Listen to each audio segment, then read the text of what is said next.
Jackson Fike. Question 2 for the final for EdTech online. Discuss at least 2 tools that were your personal favorites from the semester and why, and an example of how you could use each in your classroom. So, my 2 favorite were Flipgrid as well as Designer. So Flipgrid, I don't know if we used it in this class or not, but I know we used it in core.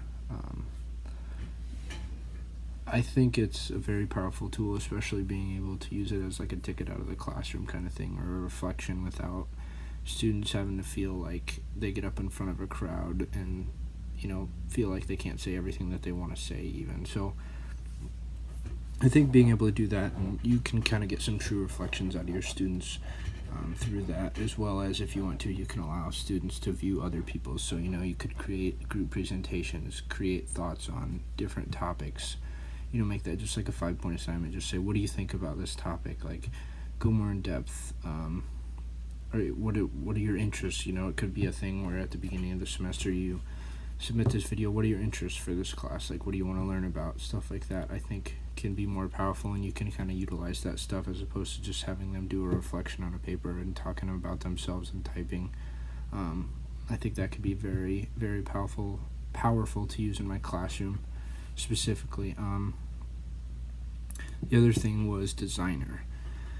This one, when we created the poster for one of our content areas, I thought was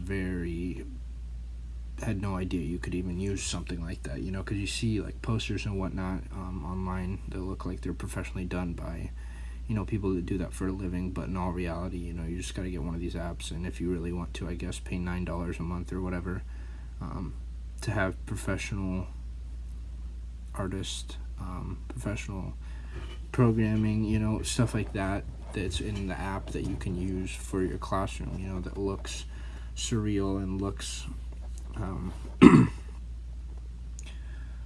for students who also want to go do that after they're out of high school as well. They can kind of get learn a little bit about what is outside of our realm of creativity in the classroom. So I think that's very powerful, not only as us for teachers creating good content for students to get them engaged, but also for students to learn about different things that are out there in the artist